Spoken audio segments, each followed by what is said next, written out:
Once again, welcome back to KC's Classes. KC's Classes-ന്റെ മറ്റൊരു പുതിയ വീഡിയോയിലേക്ക് എല്ലാവർക്കും സ്വാഗതം. This is Kiran CS. Calicut university MCOM third semester exams നാളെ സ്റ്റാർട്ട് ചെയ്യാണ്. സോ ഉറപ്പായും പ്രതീക്ഷിക്കുന്ന ഓരോ പാർട്ടിലുള്ള ചോദ്യങ്ങളുടെ ഡിസ്കഷനാണ് നമ്മൾ ഇപ്പോൾ ചെയ്തുകൊണ്ടിരിക്കുന്നത്. ഈ ഒരു വീഡിയോയിൽ ഉറപ്പായും പ്രതീക്ഷിക്കുന്ന പാർട്ട് ബിയിലുള്ള 3 വെയിറ്റേജിൻ്റെ ചോദ്യങ്ങളാണ് നമ്മൾ ഇൻക്ലൂഡ് ചെയ്തിട്ടുള്ളത്. വീഡിയോയിലോട്ട് പോണേക്കാൾ മുമ്പ് പറയാനുള്ളത് നമ്മുടെ സ്ഥാപനം കാലിക്കറ്റ് യൂണിവേഴ്സിറ്റി MCOM എല്ലാ സെമസ്റ്ററിലെയും ക്ലാസ്സസ് പ്രൊവൈഡ് ചെയ്യുന്നുണ്ട്. തേർഡ് കഴിഞ്ഞാൽ ഉടനെ തന്നെ ഫോർത്തിൻ്റെ ക്ലാസ്സസ് നമ്മൾ പ്രൊവൈഡ് ചെയ്യുന്നതായിരിക്കും കേട്ടോ. സോ നമ്മുടെ ക്ലാസ്സിൽ ജോയിൻ ചെയ്ത് പഠിച്ച് നല്ല മാർക്ക് മേടിക്കാൻ താല്പര്യമുള്ള കുട്ടികൾക്ക് ഡിസ്ക്രിപ്ഷൻ ബോക്സിലുള്ള എൻ്റെ വാട്സപ്പ് നമ്പറിൽ കോൺടാക്ട് ചെയ്യാം, ക്ലാസ്സസ് ആക്സസ് ചെയ്യാം. ഓക്കെ, സോ നമുക്ക് എന്തെങ്കിലും വീഡിയോയിലോട്ട് പോകാം. സോ പാർട്ട് ബിയിൽ നമ്മൾ പ്രതീക്ഷിക്കുന്ന ചോദ്യങ്ങൾ എന്ന് പറയുന്നത് മിക്ക പേപ്പറിലും ഏറ്റവും കൂടുതൽ ചോദ്യങ്ങൾ കണ്ടുവരാറ് 2 ടോപ്പിക്സിൽ നിന്നാണ്. ആദ്യത്തെ കോസ്റ്റ് ഓഫ് ക്യാപിറ്റൽ, രണ്ടാമത്തെ ലിവറേജ്. ഒരുപാട് ചോദ്യങ്ങൾ ഇതിൽ നിന്ന് വരാറുണ്ട്, നിർബന്ധമായും പഠിച്ചിരിക്കണം. സോ ആദ്യം നമ്മൾ എക്സ്പെക്ട് ചെയ്യുന്നത് സാധാരണ ഒരു 4 പ്രോബ്ലം 3 തിയറി അങ്ങനെയാണ് കണ്ടുവരാറ്. Cost of capital. സോ ഇതിൽ നിന്ന് പ്രോബ്ലം മിക്കതും കോസ്റ്റ് ഓഫ് ഡെറ്റ് കണ്ടുപിടിക്കാനുള്ള പ്രോബ്ലം, അതല്ലെങ്കിൽ കോസ്റ്റ് ഓഫ് ഇക്വിറ്റിയോ കോസ്റ്റ് ഓഫ് ഇക്വിറ്റിയിൽ ഉള്ള പ്രോബ്ലംസ് മിക്ക പേപ്പറിലും കാണാറുള്ളതാണ്. സോ ഇതിലേതെങ്കിലും, പിന്നെ weighted average cost of capital. So ഇതിൻ്റെ എല്ലാത്തിൻ്റെയും ഏതെങ്കിലും പ്രോബ്ലം ഒരെണ്ണം നമ്മൾ എന്തായാലും പ്രതീക്ഷിക്കുന്നുണ്ട്, നിർബന്ധമായും പഠിച്ചിരിക്കണം കേട്ടോ. പ്രോബ്ലംസ്. ഓക്കെ, സോ ഇതാണ് ആദ്യത്തെ എക്സ്പെക്ട് ചെയ്യുന്നത്. പിന്നെ ഇതിൻ്റെ തിയറി ഉണ്ട്, പ്രോബ്ലം മാത്രമല്ല ഇതിൻ്റെ theory weighted average cost of ക്യാപിറ്റലിൻ്റെ തിയറി ഇതിനായിട്ട് മുമ്പത്തെ ക്വസ്റ്റ്യൻ പേപ്പറിൽ കണ്ടിട്ടുള്ളതാണ്, നിർബന്ധമായും പഠിച്ചിരിക്കണം, ഒരു കാരണവശാലും സ്കിപ്പ് ചെയ്യരുത് കേട്ടോ. അപ്പോൾ cost of debt, cost of preference ഉണ്ട്, പിന്നെ അതുപോലെ തന്നെയാണ് കോസ്റ്റ് ഓഫ് ഇക്വിറ്റി ഉണ്ട്, weighted average cost of capital ഉണ്ട്. ദെൻ ഇതിൻ്റെയൊക്കെ തിയറി നോക്കുക, നമ്മൾ പ്രതീക്ഷിക്കുന്നതാണ്. റിപ്പീറ്റ് ക്വസ്റ്റ്യൻ ആണ്, ചില ക്വസ്റ്റ്യൻ പേപ്പറിൽ 2 പ്രോബ്ലംസ് വരെ നമ്മൾ കണ്ടുവരാറുണ്ട് കേട്ടോ ഈ സെയിം ചാപ്റ്ററിൽ നിന്ന്. ഓക്കെ, നെക്സ്റ്റ് വരുന്നത് ലിവറേജ് ആണ്.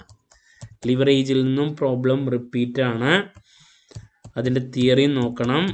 ഓക്കെ, തിയറിയും നോക്കണം, മിക്ക ക്വസ്റ്റ്യൻ പേപ്പറിലും ഉള്ളതാണ്, ഒരു കാരണവശാലും സ്കിപ്പ് ചെയ്യരുത് കേട്ടോ.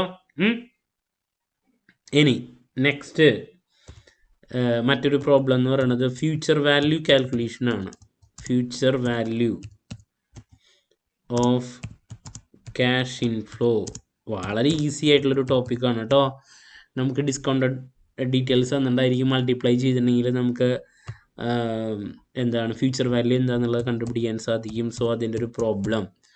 അപ്പോൾ മിക്ക പേപ്പറിലും 2 ചോദ്യം വരെ കോസ്റ്റ് ഓഫ് ക്യാപിറ്റലിൽ നിന്ന് പ്രോബ്ലം ആയിട്ട് വരാറുണ്ട്, ലിവറേജിൽ നിന്ന് പറഞ്ഞിടാറുണ്ട്. അതുപോലെ തന്നെ ഞാൻ പറഞ്ഞു ഫ്യൂച്ചർ വാല്യൂൻ്റെ ക്യാഷ് ഫ്ലോ കണ്ടുപിടിക്കാൻ വേണ്ടിയിട്ടുള്ള വളരെ ഈസി ആയിട്ടുള്ളൊരു ക്വസ്റ്റ്യനും സാധാരണ കണ്ടുവരാറുണ്ട്. അപ്പോൾ ഇത് ഒക്കെ നോക്കിയിരിക്കണം. പിന്നെ ഒരു ക്വസ്റ്റ്യൻ പേപ്പറിൽ capital asset price model CAPM, cost of equity കണ്ടുപിടിക്കാൻ വേണ്ടിയിട്ടുള്ള പ്രോബ്ലമാണ് CAPM. സോ അതിൻ്റെ തിയറിയും ചോദിച്ചിട്ടുണ്ട്, CAPM-ൻ്റെ തിയറി, അതും നോക്കണം കേട്ടോ. ഞാൻ നേരത്തെ അതിൻ്റെ കൂടെ തന്നെ പറഞ്ഞാൽ മതി, അതും ഇതിനായിട്ട് മുമ്പത്തെ പേപ്പറിൽ വന്നിട്ടുള്ളതാണ്. സോ അതാണ് മറ്റൊരു ക്വസ്റ്റ്യൻ. ഇനി ഫസ്റ്റ് ചാപ്റ്ററിൽ നിന്ന് തിയറി, ഫിനാൻഷ്യൽ മാനേജ്മെൻറ്റിൻ്റെ ഒബ്ജക്റ്റീവ്സ്, അതുപോലെ തന്നെ ഒബ്ജക്റ്റീവ്സിൽ തന്നെയുള്ള കൺസെപ്റ്റാണ് നമുക്ക് profit maximisation and wealth maximisation. So ഇത് ഇൻ്റർറിലേറ്റഡ് ആണ്, അത് കമൻറ്റ് ചെയ്യാൻ പറഞ്ഞിട്ട് എന്താണ് profit maximisation and wealth maximisation are related. Comment ചെയ്യാൻ വേണ്ടിയിട്ട് ഒരു ചോദ്യം.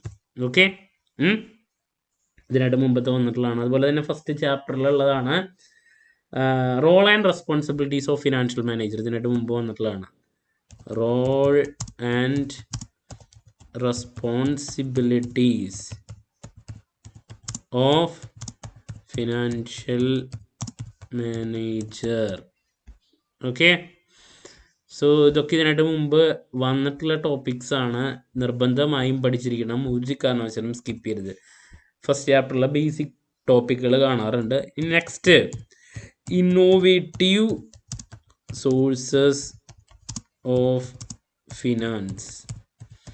ഓക്കെ, ഇത് ഇതിനായിട്ട് മുമ്പത്തെ പേപ്പറിൽ മിക്കതും ഒന്നുകിൽ 2 വെയിറ്റേജ് അല്ലെങ്കിൽ 3 വെയിറ്റേജിൻ്റെ വരാറുണ്ട്. ഇന്നോവേറ്റീവ് സോഴ്സസിൽ ഇപ്പോൾ സെക്യൂരിറ്റൈസേഷനോ ഫാക്ടറിങ്ങോ ലീസിങ്ങോ ഫിനാൻഷ്യൽ എഞ്ചിനീയറിങ്ങോ അങ്ങനെ 2 വെയിറ്റേജ് ആവും. അതല്ലെങ്കിൽ ഈ പറഞ്ഞ പോലെ 3 വെയിറ്റേജിനും നമുക്ക് എക്സ്പെക്ട് ചെയ്യാം. ഒരു കാരണവശാലും സ്കിപ്പ് ചെയ്യരുത് കേട്ടോ. സോ ദാറ്റ്സ് അബൌട്ട് മറ്റൊരു ക്വസ്റ്റ്യൻ. ഇനി നമുക്ക് factors relevant in determining capital structure. Capital സ്ട്രക്ചറിൽ നിന്ന് തിയറി വന്നിട്ടുള്ളതാണ് ഇതിനായിട്ട് മുമ്പത്തെ. Factors relevant in determining capital structure. ഒരു കാരണവശാലും സ്കിപ്പ് ചെയ്യരുത്, ക്യാപിറ്റൽ സ്ട്രക്ചറിൽ നിന്നുള്ള ചോദ്യമാണ്. ദെൻ റിപ്പീറ്റ് ചോദ്യമല്ല, അതിനായിട്ട് മുമ്പത്തെ പേപ്പറിൽ വന്നിട്ടുള്ള ഒരു ക്വസ്റ്റ്യൻ ആണ്. What is agency? എന്തെങ്കിലും നോക്കി വെക്കുക. Agency conflict. Then how can they mitigated? How can they B mitigated? How can they B mitigated? Okay, മറ്റൊരു ക്വസ്റ്റ്യൻ ആണ്. ഇനി important determinants of dividend policy theory ഇതിനായിട്ട് മുമ്പ് വന്നിട്ടുള്ളതാണ്. Important determinants of dividend policy. Okay, so ഇതൊക്കെയാണ് നമ്മൾ ഏറ്റവും കൂടുതൽ റിപ്പീറ്റ് ആയിട്ട് ഇതിനായിട്ട് മുമ്പത്തെ ക്വസ്റ്റ്യൻ പേപ്പേഴ്സിൽ കണ്ടിട്ടുള്ളത്. അപ്പോൾ ഇതിൽ ഞാൻ റിപ്പീറ്റ് ആയിട്ട് പറയണു, ദി മോസ്റ്റ് ഇമ്പോർട്ടൻറ്റ് ടോപ്പിക്സ് എന്ന് പറയുന്നത് കോസ്റ്റ് ഓഫ് ക്യാപിറ്റൽ ചാപ്റ്റർ ആണ് 3 വെയിറ്റേജിൻ്റെ. അതിൽ നിന്നുള്ള പ്രോബ്ലംസ് ഒക്കെ നോക്കുക, ഏതെങ്കിലും 1 or 2 വരാം. Cost of capital problem, cost of debt, cost of equity, cost of preference, weighted average cost of capital, then ഈ പറയുന്നതിൻ്റെ തിയറി CAPMൻ്റെ പ്രോബ്ലം വളരെ ഇമ്പോർട്ടൻ്റ് ആണ്. ആ ഒരു ചാപ്റ്ററിൽ 2 വരെ വരാറുണ്ട്. ദെൻ ലിവറേജിൽ നിന്ന് പ്രോബ്ലം മിക്ക പേപ്പറിലും വരാറുണ്ട്. അതിൻ്റെ തിയറി നോക്കുക. ഫ്യൂച്ചർ വാല്യൂ ഓഫ് ക്യാഷ് ഇൻഫ്ലോൻ്റെ തിയറി അല്ല പ്രോബ്ലം സിമ്പിളാണ്. CAPMൻ്റെ തിയറി നോക്കാൻ പറഞ്ഞു. ബേസിക് ചാപ്റ്ററിൽ നിന്ന് ഫിനാൻഷ്യൽ മാനേജ്മെൻറ്റ് ഒബ്ജക്റ്റീവ്സ്, അത് profit maximisation, wealth maximisation concept, പിന്നെ role and responsibilities of financial manager, innovative sources of finance, then capital സ്ട്രക്ചറിൻ്റെ തിയറി, അതുപോലെ തന്നെ agency conflict, then dividend policy അതിൻ്റെ ഡിറ്റർമിനൻസ്. ദെൻ മറ്റൊരു ടോപ്പിക് എന്ന് പറയുന്നത് നമുക്ക് SAക്ക് വരുന്ന വർക്കിംഗ് ക്യാപിറ്റൽ റിക്വയർമെൻറ്റ്സ് ഇല്ലേ, അതിൻ്റെ ചെറിയ ടൈപ്പ് ചിലപ്പോൾ പ്രോബ്ലമായിട്ട് റിക്വയർമെൻറ്റ്സ്, വർക്കിംഗ് ക്യാപിറ്റൽ റിക്വയർമെൻറ്റ്സിൻ്റെ പ്രോബ്ലവും അതുപോലെ തന്നെ അതിൻ്റെ തിയറിയും വർക്കിംഗ് ക്യാപിറ്റലിൻ്റെ ഡിറ്റർമിനൻസ് അതും നോക്കി വയ്ക്കുക. നമുക്ക് സാധാരണ SAക്ക് വരുന്നത് വേണമെങ്കിൽ മാറി ഇതിലേക്കും നമുക്ക് പ്രതീക്ഷിക്കാം കേട്ടോ. സോ ഇതൊക്കെയാണ് നമ്മൾ 3 വെയിറ്റേജിൻ്റെ പ്രതീക്ഷിക്കുന്നത്. ചങ്കേത കോസ്റ്റ് ഓഫ് ക്യാപിറ്റലും ലിവറേജും ആണ് ഏറ്റവും കൂടുതൽ പ്രോബ്ലംസിന്. സോ ദാറ്റ്സ് അബൌട്ട് ഉറപ്പായും പ്രതീക്ഷിക്കുന്ന പാർട്ട് ബിയിലുള്ള ചോദ്യങ്ങൾ. So next last day examination ടിപ്സുമായിട്ട് എത്രയും പെട്ടെന്ന് തന്നെ നിങ്ങളുടെ മുമ്പിൽ എത്താമെന്നുള്ള പ്രതീക്ഷയോടെ നിർത്തുന്നു. This is Kiran CS signing off. Have a nice day. Thank U.